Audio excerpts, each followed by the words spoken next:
जय जय श्री राधे श्याम, जय जय श्री राधे कृष्ण। आप सभी को हमारा हृदय से प्रणाम।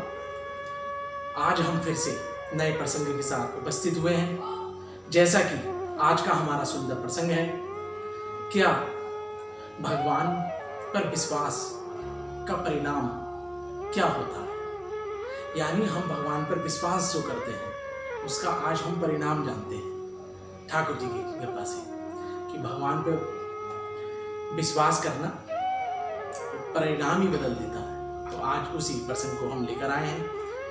कहते हैं कि एक गरीब माता पिता थे।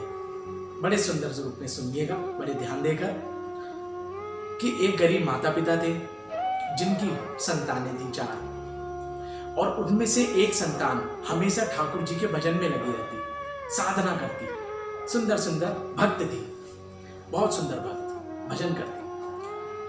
वह माता पिता में पिता को वह सब खलती कि अरे ये भजन करता रहता है, हमेशा पूरे दिन इसका यही कार्य है।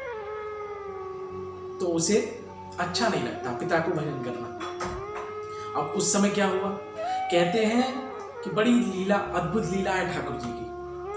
एक बार की बात उसमें कि राजा, उस नगर का राजा, जिसके उसके संतान नहीं थी, उस राजा के संतान नहीं थी, और संतान ना होने के कारण तो किसी ने उससे कह दिया कि आप किसी बालक की बलि दे दीजिए, तब आपके घर में संतान हो जाएगी। राजा ने कहा अच्छा, लेकिन ऐसे अपने संतान को कौन देगा जिसकी बलि दी जाए, बच्चे। उसी समय सैनिकों के, सेनापतियों के माध्यम से यह नगर में सारी बात फैल गई कि जो भी कोई अपना पुत्र, अपनी संतान देगा, उस समय उसे धन आदि दे दिया जाएगा, धन से खूब उसके भंडार लगा दिए जाएंगे। यह बात उस माता पिता को भी पता लगी। वह भी, उन्होंने सोचा अरे इससे सुंदर अवसर क्या होगा।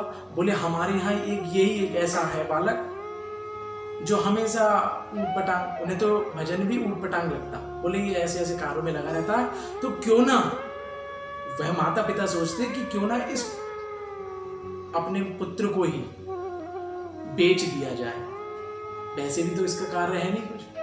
और यह उन्होंने निर्णय कर लिया। मंत्रिमंडल आए, उन्हें सौंप दिया पुत्र को माता पिता ने, और कुछ धन उसके बदले में ले लिया। वह लेकर राज्य में पहुंचे, वहां वही बलि दी जाने लगी। राजा ने कहा, सारी बात सुनी, कहां से लाए, कहां से सब कुछ, लेकिन जब बलि का कार्य प्रारंभ होना शुरू हुआ, तब बलि जब उस बच्चे की दिए जाने लगी, तब उससे आखिरी इच्छा पूछी गई कि भे बेटा तुम अब अपनी आखिरी इच्छा बताओ, अब तुम्हारी बलि दी जाने वाली है। उसने कहा मेरा ऐसा क्या अपराध बन गया। तब उसने कहा राजा से, जब राजा ने पूछा, सभी ने पूछा कि भैया अपनी आखिरी इच्छा बताओ, तब उस बालक ने कहा कि आप मुझे रेता लाके दो, यानी रेते का ढेर लाके दो, मिट्टी का ढेर लाके दीजिए।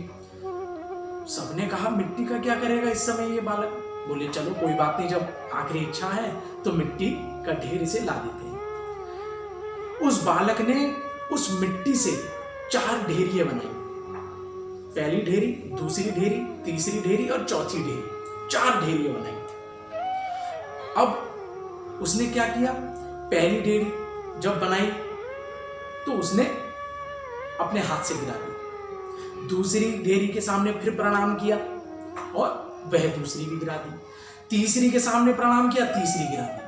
अब तो चौथी के सामने बैठ गया और क्या कहकर बोले हे राजा अब तुम मेरी बलि दे सकते हो। राजा भी देख रहा था ये बात, बोले ये क्या बात।